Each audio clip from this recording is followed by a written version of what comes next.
শেখ হাসিনা সম্পর্কে যে অপরাধগুলো ভারতকে জানাতে হবে, ভারতের এখানে আদালতে তার বিচার চলবে, ভারতের আদালত সেটা মেনেও নিতে পারেন আবার খারিজও করতে পারেন, সে আদালতের রায়ের উপর নির্ভর করছে।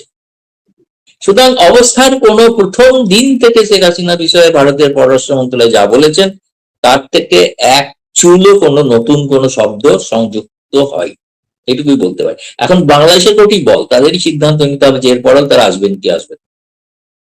প্রশ্নটা হচ্ছে আপনি পাকিস্তান, চীন সকলের সঙ্গে গলায় গলায় জড়িয়ে মধুর প্রেম করুন না, কোনো অসুবিধা নেই, কিন্তু পাকিস্তান কি আপনাকে ডিজেল দিতে পারবে?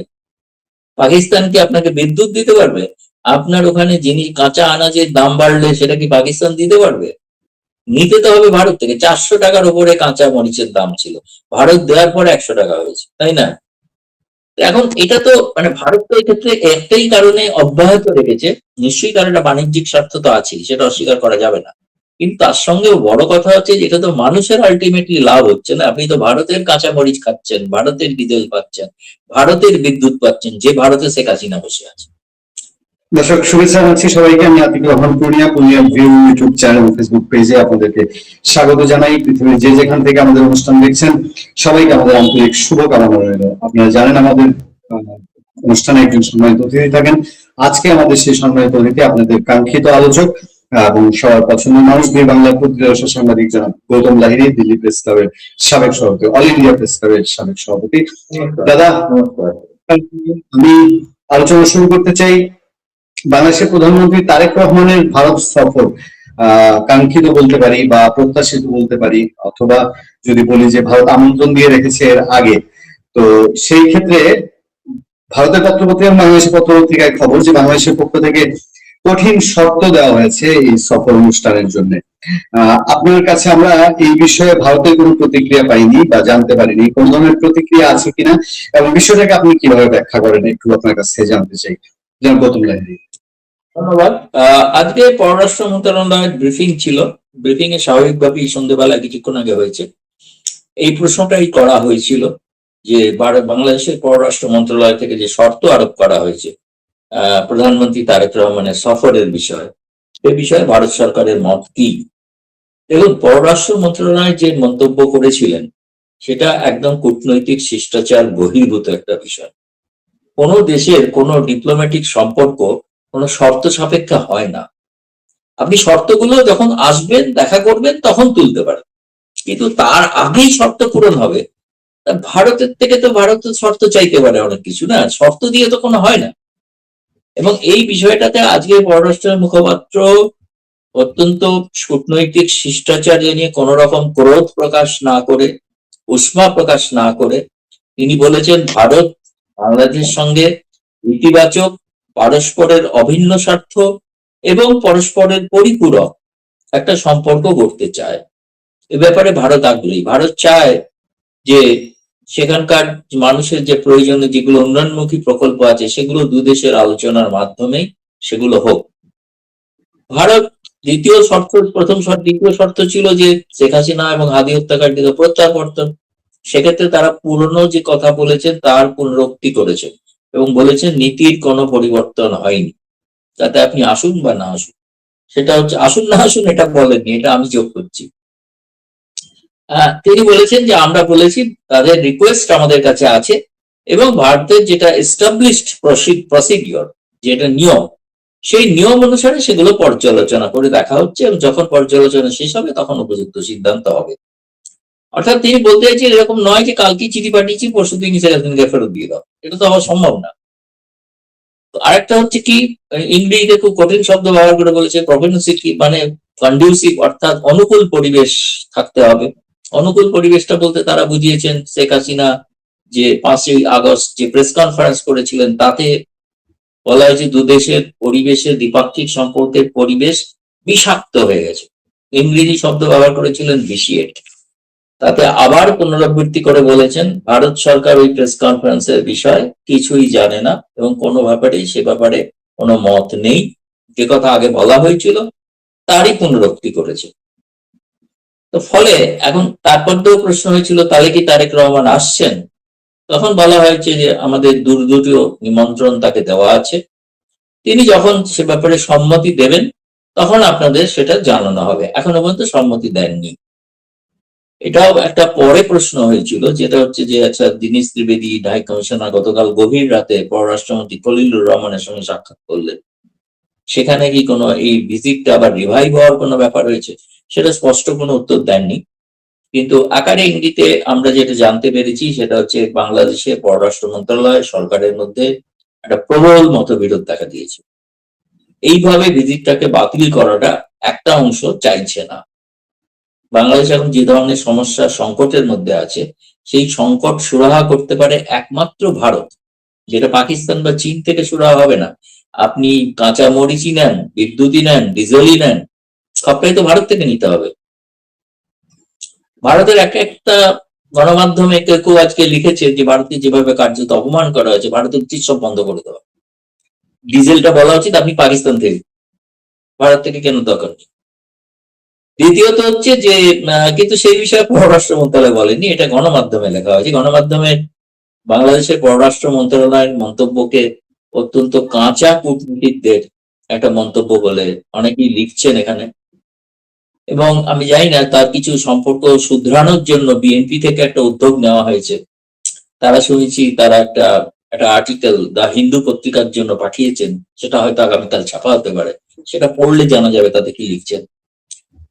কিন্তু ব্যাপারটা হচ্ছে এই যে সেক্ষেত্রে এরকম একটা কানাঘুষো আছে যে এই দ্বিমতের কারণে হয়তো ভিজিটটা নিয়ে একটা ভাবনা চিন্তা চলছে। এবং যেটা আপনাকে বলি, আরো আজকে অনেকগুলো বাংলাদেশ নিয়ে প্রশ্ন ছিল। একটা প্রশ্ন ছিল যে ডিজেল যে বাড়তি চেয়েছে এ ব্যাপারে ভারত সরকারের কোনো সিদ্ধান্ত আছে? তার উত্তরে বলেছেন ভারত ও বাংলাদেশের মধ্যে একটা ব্যবস্থাপনা আছে যার মাধ্যমে ডিজেল আমরা দিই। বাড়তি ডিজেল যেটা, সেটা আমাদের ভারতের আভ্যন্তরীণ চাহিদা এবং তেল শোধনাগারের উৎপাদন ক্ষমতা অনুসারে সেটা বিচার করা হবে, সে ব্যাপারে কোনো সিদ্ধান্ত হয়। প্রশ্ন উঠেছিল যে জাতিসংঘের নিরাপত্তা পরিষদ সম্পর্কে একটি মনিটরিং কমিটির রিপোর্টে তারা উদ্বেগ প্রকাশ করেছেন, শঙ্কা প্রকাশ করেছেন যে আল কায়দা ভারত এবং বাংলাদেশে নেটওয়ার্ক তৈরি করছে, যেটা আপনাদের স্বরাষ্ট্রমন্ত্রী অস্বীকার করেছেন গতকাল। কিন্তু এই বিপদটা সম্পর্কে সতর্ক করে পররাষ্ট্রমন্ত্রী বলেছে এক্ষেত্রে ভারত বাংলাদেশ যৌথভাবে এর মোকাবিলা করা উচিত। এটা মানে এই বিপদটা কিন্তু এই উপমহাদেশের বিপদ। এবং তার সঙ্গে ধরুন দু দেশের মধ্যে যে সমস্ত উন্নয়নমূলক প্রকল্প যেগুলো স্থগিত হয়ে আছে সে ব্যাপারে প্রশ্ন হয়েছিল, যেটা বলেছে এটা আমরা উভয় সরকার আলোচনার মাধ্যমে এগুলো আমরা পরস্পরের যেটা প্রয়োজন সেই অনুসারে এটা নিয়ে অগ্রগতি হবে। যে কারণে ভিজিটটা হওয়া খুব জরুরি ছিল। ভিজিটটা না হওয়ার ফলে না এই সমস্ত বিষয় আটকে গেল।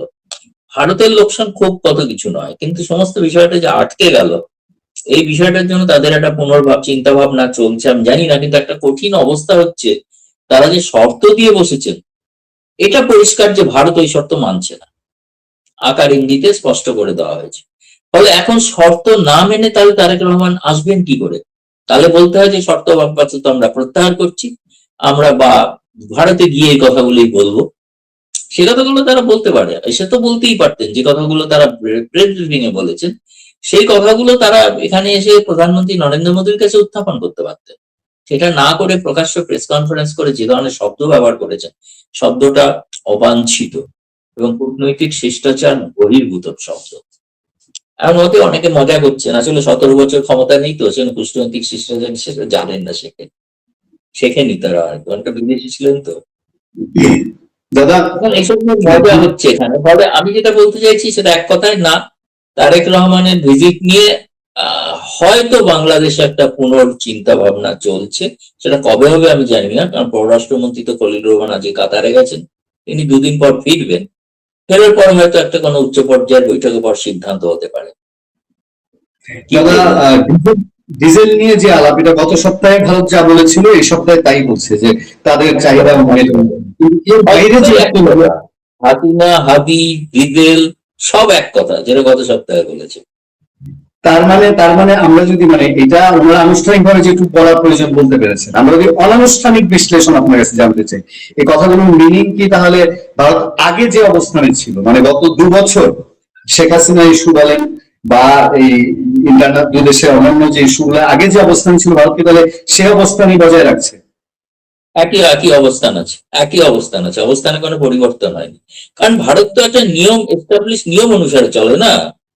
এরকম তো নয় যে আপনার ওখানে লাল আলো জ্বলছে, গাড়ি চলছে ট্রাফিকে, সবুজ আলো হচ্ছে, গাড়ি দাঁড়িয়ে যাচ্ছে। এটা তো বেনিয়মের রাজত্ব না, বেনিয়ম তো নয়। নিয়ম মাফিক যা, ভারত থেকেও তো বহু আর্থিক অপরাধীকে চাওয়া হয়েছে যুক্তরাজ্য থেকে, কাউকে তো আনতে পেরেছেন, আনতে পারেনি, কারণ তারা সেখানকার আদালতে তাদের বিচার চলছে। এটা তো একটা অদ্ভুত কথা না, যেখানে বলতে পারেন যে শেখ হাসিনা আছে যখন ভারত থেকে কিচ্ছু নেব, শেখ হাসিনাকে ফেরত না দিলে কিছু, আপনি সবকিছু নেবেন, সবকিছু চাইবেনও, আবার দাবিও করছেন বাড়তি ডিজেল। আজকে তো এক মন্ত্রী, আবার কাল দেখলাম মন্ত্রী বলেছেন যে তিস্তা নিয়েও ভারতের সঙ্গে সম্পর্ক খারাপ করতে চাই না। তো সবই মানে নতুন করে আলাপ আলোচনা, ভালো, এগুলো ভালো, এগুলো খারাপ কিছু না, এগুলো নিশ্চয়ই আমি স্বাগত জানাই। দুই দেশের সম্পর্কে একটা উন্নত হওয়া উচিত। কিন্তু সেখানে যদি না হয়, আপনি এটাও বলেছিলাম তারেক রহমানের সফর যদি বাতিল হয়, তাহলে ধরে নেবেন এটা জয় হচ্ছে জামায়াতের, জয় হচ্ছে এনসিপি। তারা তো বলেছিল যাওয়া উচিত না, তাহলে তাদের কথাই তারেক শুনলেন। 3/4 সাংসদের সমর্থন যার, তিনি শুনছেন অকিঞ্চিত কর, যাদের কোনো সংসদে নেই, নামে মাত্র কয়েকজন মাত্র সাংসদ, তাদের কথা শুনে তারেক রহমান ভয় পাচ্ছে। এটা তো অদ্ভুত বিষয় না? আসলে বাংলাদেশে 3/4 কোনো অর্থ হয় না, কারণ শেখ হাসিনাও 3/4 আসরে জয়লাভ করেছিলেন, পরে 4 মাসও টেকে, তাই না, জানুয়ারি থেকে। ফলে ওই সংখ্যার ভিতরে কিছু বিচার হয় না, বিচার হয় আপনি কোন আদর্শবোধে চলছেন তার উপরে বিচার হয়। দাদা, আমি সোশ্যাল মিডিয়ায় দেখছি যে রাহুল গান্ধী কি শেখ হাসিনাকে নিয়ে কোনো প্রতিক্রিয়া জানিয়েছেন? এটার আমি এফেক্ট হচ্ছে কিছু? সম্প্রতি এটা কোথায়, আমিও সোশ্যাল মিডিয়াতেই দেখেছি, কিন্তু আমি ঠিক মনে করতে পারছি না যে হঠাৎ শেখ হাসিনা প্রসঙ্গে রাহুল গান্ধী এরকম একটা মন্তব্য করেছেন, কোথায় করেছেন এটা আমি জানি না, এটা সোশ্যাল মিডিয়াতেই দেখছি। না, ভারতে শেখ হাসিনা সম্পর্কে তো একটা সর্বসম্মতি আছে, এক আধজন বাদ দিলে, ওই মুসলিম একটি দল ছাড়া বাকি সমস্ত রাজনৈতিক দল মনে করেন তাদের সর্বসম্মতিক্রমে রিপোর্টও তো পার্লামেন্টে এই অধিবেশনে পেশ হয়েছে, তাতে আছে না শেখ হাসিনাকে ফেরত দেওয়া যাবে। তাতে ওইটাকে সবাই হাইলাইট করেছেন বাংলাদেশ, যে শেখ হাসিনাকে রাজনীতি করতে দেওয়া যাবে না। প্রেস কনফারেন্স করা তো রাজনীতি নয়, তাই না, কোনো ভাষণ দেওয়া তো রাজনীতি নয়। রাজনীতি বলতে রাজনৈতিক দল খুলে সংগঠিত করা এবং তারেক রহমান সরকারকে উৎখাত করার জন্য ডাক দেওয়া। শেখ হাসিনা তো উৎখাতের ডাকই দিচ্ছেন না, তাই নিয়ে আওয়ামী লীগের মধ্যে প্রশ্ন আছে। শেখ হাসিনা চাইছেন রিকনসিলিয়েশন, আলাপ আলোচনার মাধ্যমে একটা বাংলাদেশের নিপীড়িত মানুষের পাশে আমরা সকলে মিলে দাঁড়াই। এই তিনি তো বলছেন না যে তিনি কাল ফেরত যাবেন, গিয়ে প্রধানমন্ত্রী হতে চাইছেন, তা তো বলছেন, তাই না? সেই বিষয়টা আমার মনে হয় বিএনপি সরকার, তারা আওয়ামী লীগ নাম শুনলেই ভয় পান আর কি। তাদের ভয় হচ্ছে তারা আওয়ামী লীগ যদি ফিরে আসে তাহলে তাদের পক্ষে সরকারের গদিতে থাকা হয়তো অসুবিধা হয়ে যেতে পারে। কিন্তু শেখ হাসিনা সেটা চাইছেন না, সেখানকার মানুষ যদি চান তো শেখ হাসিনা কি করবে? আমি আরেকটু গভীরে যদি জানতে চাই, এখন কি ব্যাপারটা এরকম জায়গায় চলে গেছে যে তারেক রহমান ইন্ডিয়ার আমন্ত্রণ গ্রহণ করে ইন্ডিয়া আসুক, আর নইলে ডিজেল তেল বা অন্য যা বিদ্যুৎ যা লাগে ওগুলো আমরা এখন দিব না, এরকম টানাপোড়েনে চলে গেছে? না, না, না, না, ভারত সরকার এরকম আনুষ্ঠানিক কোনো সিদ্ধান্ত নেয়নি যে আমরা দেবো না। সেটা আমি বলছি, গণমাধ্যমে লেখালেখি চলছে, গণমাধ্যমে লেখা হয়, সকালবেলা ভোরবেলায় পড়েছি, ফার্স্ট পোস্ট নেটওয়ার্ক 18 যেটা অনলাইন, যেটার মালিক হচ্ছেন মুকেশ আম্বানি, তার ওখানে আজকে তো একটা ভারতীয় শিল্পপতি দল বাংলাদেশ সফর করছে এবং উচ্চ পর্যায়ের বৈঠক হচ্ছে। বাংলাদেশ সরকার সিদ্ধান্ত নিয়েছেন শুনলাম, 2টো টাস্ক ফোর্স তৈরি হচ্ছে, কি কি ক্ষেত্রে ভারত এবং বাংলাদেশের মধ্যে বাণিজ্য সম্পর্ক বাড়তে পারে। তারা হয়তো প্রধানমন্ত্রী তারেক রহমানের সঙ্গে সাক্ষাৎ করতে পারেন, আমি জানি না হয়েছে কিনা। ফলে আমি ইতিবাচক দিক তো দেখতেও পাচ্ছি, কিন্তু বাংলাদেশ ওই একমাত্র শেখ হাসিনা ইস্যুটা নিয়ে তারা একটু আমার মনে হয় অতিরিক্ত বেশি ভাবছেন। তাদের তো লোক বলেছিল, হুমায়ুন কবির বলেছিল ইররেলিভেন্ট, আওয়ামী লীগ বলে কিছু নেন, তাকে নিয়ে সকাল থেকে রাত ভাবছেন কেন যে নাই, সেটা ইররেলিভেন্ট হয়ে গেছে। না, না, তুই বললেন না, জবাব দিন, না, না, ওসব সার্জিও গৌড়ের সঙ্গে কথা হয়নি, আওয়ামী লীগ তো ইররেলিভেন্ট। আওয়ামী লীগ ইররেলিভেন্ট, কিন্তু সার্জিও গৌড় বিএনপির সঙ্গে দেখা করেননি, জামায়াতের সঙ্গে দেখা করেননি, এনসিপির সঙ্গে দেখা করেছেন ভারতের হাই কমিশনারের সঙ্গে আর আওয়ামী লীগ নেতার সঙ্গে, এটা কনফার্ম দেখা করেছে এবং শেখ হাসিনার অনুমতি নিয়ে দেখা। তো ফলে আমি বলছি যে সেইটা নিয়ে তারা চিন্তিত হয়ে আছেন একমাত্র। তাদের ভয় পাওয়ার কি আছে? তাদের ভয় পাওয়ার তো কিছু নেই, বরং শেখ হাসিনার সঙ্গে আমার মনে হয় একটা যদি কোনোভাবে সমঝোতার রাস্তা খোলা যায়, সেক্ষেত্রে তাদের কিন্তু তারেক রহমানের গদি সুনিশ্চিত হতে পারে। আর তা না হলে আমি বলছি গদি সুনিশ্চিত নয়। মানে শেখ হাসিনা ইস্যুটা এটাই কি যে ডিসেম্বরে উনি চলে আসতে পারেন, এই জন্য এখন টানাপোড়েনটা বেশি তাকে নিয়ে? হ্যাঁ, এই জন্য একটা চাপ তৈরি করা আচ্ছা, তারা ভাবছেন যে প্রধানমন্ত্রী তারেক রহমান সফর করবেন না ভারতকে, ভারতের আমন্ত্রণ উপেক্ষা করবেন, তাদের ভারত খুব অপমানিত বোধ করলো। এরকম ভারতের তো ক্ষেত্রে ছোট ছোট অনেক দেশের করেই থাকে, পরে আবার ঘুরে ফিরে তারা ভারতের কাছে আসে, তাই না? সেটা কোনো ব্যাপার না, কারণ ভারতের কাছে আরো অনেক বৃহত্তর অনেক বিষয় আছে। এই মুহূর্তে প্রধানমন্ত্রী সাংহাই কোঅপারেশনে যাবেন, সেখানে অনেক বেশি শিখর সম্মেলন আছে। তারপরে ব্রিক্স এর সম্মেলন, সেটা নিয়ে প্রস্তুতি শুরু হয়ে গেছে। ফলে এইসব বিষয় নিয়ে তো এখন মাথা ঘামানোর মতো হঠাৎ দেখুন, প্রতিবেশীর সঙ্গে সম্পর্ক রাখাটা সবসময় জরুরি, সবসময় দরকার। কিন্তু বাংলাদেশকে আপনি দেখছেন তো আজকে পররাষ্ট্র মন্ত্রণালয়ের মুখপাত্রের যে জবাব, তিনি কিন্তু সেই ভাষায় জবাব দেননি যে ভাষায় বাংলাদেশের মফা থেকে জবাব দিয়েছে, তাই না? আমাদের জবাবটা অনেক পরিশীলিত, মানে একটু আচ্ছা ঠিক আছে, ওটা বলা যেতে পারে, ঠিক আছে ওরা জানেন না বোঝেন না, একটু ভুল করছেন, একটু বুঝে নিন না, একটু বুঝুন আর কি, মানে চেষ্টা হচ্ছে যদি তাদের ভুল বোঝানো যায়, এই মানে ভুল শোধরানো যায় দাদা। আমরা বাংলাদেশে আজকে একটা আলাপ পেয়েছি এরকম যে হয়তো প্রধানমন্ত্রী বিমস্টেক সম্মেলনে যেতে পারেন এবং তার হয় একদিন আগে যাবেন বা ফিরবেন একদিন পরে, ওই সময়টা যদি একটা বাইলেটারাল বৈঠক মোদিজির সঙ্গে হয়, এরকম একটা সংবাদ আমরা শুনতে পেয়েছি। সম্ভাবনা আছে, নেই তা নয়। আমি বলছি তিনি যখনই আসুন, ব্রিক্স এর আগে আসুন বা ব্রিক্স এর পরে আসুন, অথবা ব্রিক্স এর সময় আউটরিচে আসুন, তার জন্য প্রধানমন্ত্রী নরেন্দ্র মোদী অবশ্যই সময় বের করে তার সঙ্গে দেখা করবেন, এটা পাক্কা, এ বিষয়ে কোনো দ্বিধা নেই। প্রধানমন্ত্রীকে ওই ধরনের তারা শর্ত আরোপ করে নেতিবাচক কথা বলেছেন বলে তার সঙ্গে দেখা করবেন না, এটা আদৌ নয়, এটা আদৌ নয়। আমরা এমন শুনেছি যে আন্ডার টেবিল এমন কিছু আলোচনা হয়েছে যে তারেক রহমানকে বিমানবন্দরের মধ্যে যে রিসিভ করতে হবে, তারপর তাকে গ্র্যান্ড ডালা রিসিপশন দিতে হবে, এই ধরনের কিছু টুকিটাকি বিষয়ও বোধহয় এগুলো তো ধরুন লজিস্টিক্স এর ব্যাপার। এখন শেখ হাসিনাকে প্রধানমন্ত্রী নরেন্দ্র মোদী নিজে রিসিভ করেছেন, তাতে যদি উনি সন্তুষ্ট হন দরকার হলে প্রধানমন্ত্রী নরেন্দ্র মোদী করবেন, তাতে আপত্তি কে? তাতে আমাদের তো ছোট হওয়ার কিছু হচ্ছে না, তার জন্য আমরা ছোট হচ্ছি না তো। আমরা তো চাইছি যে ছোট ভাই হিসেবে তাকে বোঝাতে চাইছি, তিনি যাতে সন্তুষ্ট হবেন তাতেই করতে পারি, কোনো অসুবিধা। কিন্তু হ্যাঁ, প্রত্যার্পণ হবে না, ওইটি হবে না, ওটি ছাড়া আর যা চাইবেন সব হতে পারে। তিস্তা এবং গঙ্গা নিয়ে অগ্রগতির সম্ভাবনা আছে তাহলে? সবই সম্ভব, তারেক রহমান এলে সবই সম্ভব, সবই সম্ভব। তারেক রহমান আসতে হবে, এলে এটা সম্ভব। ক্রিকেটও শুরু হওয়ার কথা, প্রস্তাব পেন্ডিং রয়েছে অনেকদিন আগে থেকে। বাংলাদেশ ক্রিকেট কন্ট্রোল বোর্ড প্রস্তাব দিয়ে রেখেছে যে তারা ভারতের সঙ্গে আবার ক্রিকেট খেলতে চায়। বাংলাদেশের তখন ক্রিকেট দলের অস্ট্রেলিয়ার মতো শক্তিশালী দলকে যখন হারিয়েছেন, তাহলে আমি আশা করবো যে ভারতকেও হারাতে পারে হয়তো। সেটা বাংলাদেশের ক্রিকেটের জন্য খুব ভালো সময় আসছে। সবশেষ প্রসঙ্গ দাদা, আমি আমি তো আমার দিক থেকে আমি মনে করি যে বাংলাদেশ এবং ভারতের জন্য সবচেয়ে ডেঞ্জারাস জিনিস যে এখন যেসব টানাপোড়েন এগুলো সাময়িক, এই দুই দেশের মধ্যে বাস্তবতা হচ্ছে সমস্যা জিয়ে রেখে কারো কোনো লাভ নাই, সমস্যার সমাধান হবেই। কিন্তু বাস্তবতা হলো ওই আল কায়দার যে থ্রেটটা, এই আল কায়দার থ্রেটটা দুই দেশের মধ্যে সাংঘাতিক। শেখ হাসিনার সময় ইন্টারনাল সিকিউরিটি যোগাযোগটা খুব ভালো ছিল, গোয়েন্দা তথ্য বিনিময়টা ভালো ছিল। বাংলাদেশ এবং পাকিস্তানের সঙ্গে গোয়েন্দা তথ্য বিনিময় শক্তিশালী করেছে। সেই ক্ষেত্রে আল কায়দার থ্রেট মোকাবেলা করা কি সম্ভব হয় বলে মনে করেন? কারণ কারণ আরেকটু বলি ইউনূস সরকারের সময়ে বাংলাদেশ জঙ্গিবাদের একদম অনুকূল পরিবেশ তৈরি হয়ে গেছে, সেটাকে ভাঙতে হবে। সেটাকে ভাঙা বাংলাদেশের একার পক্ষে সম্ভব না, সবারই সহযোগিতা প্রয়োজন। আমার তো ধারণা, আমি আগেও বলেছি আবারও বলছি, যে রিসার্চ অ্যান্ড অ্যানালিটিক্যাল উইং এর চিফ যখন বাংলাদেশ সফর করে, তখন জানবেন কোনো ভয়ঙ্কর তথ্য নিয়ে সফর করছে, যেটা অন্য কোনোভাবে বলা হবে না। এবং সেই তথ্যটাই তিনি হয়তো তাদেরকে জানিয়েছেন। তার মধ্যে সিকিউরিটি কাউন্সিলের রিপোর্ট আমরা দেখলাম। এটা বাংলাদেশের জন্য উদ্বেগের বিষয়, ভারতের জন্য উদ্বেগের বিষয়, এমনকি দক্ষিণ এশিয়ার জন্য উদ্বেগের বিষয়।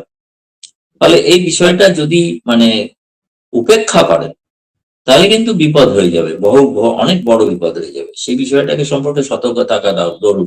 এবং যেটা হোম মিনিস্টার বলেছেন আপনাদের, ওটাকে একটু বাড়িয়ে বলা হয়েছে। এসব বলে এখন সাধারণ মানুষের কাছে সেটা দিতে যাতে আতঙ্ক না ছড়ায়, তার জন্য হয়তো বলে থাকতে হবে। কিন্তু প্রবলেমটা আছে এবং অনেকগুলো জায়গা থেকে বিস্ফোরণ ঘটছে তো, তাই না? খুব বড় বড় বিস্ফোরক পদার্থ পাওয়া যাচ্ছে। ফলে চিন্তার বিষয়, এক্ষেত্রে ভারতের পররাষ্ট্র মন্ত্রণালয় চান যে ভারত এবং বাংলাদেশ যৌথভাবে এই আল কায়দার জঙ্গিদের যে বাড়বাড়ন্ত তার প্রতিহত করুন, যৌথভাবে সংগ্রাম করুন। ভারত রাজি আছে বাংলাদেশের সঙ্গে যৌথভাবে কাজ করতে এই বিষয়ে। সেটাও আজকে বলেছেন মুখপাত্র।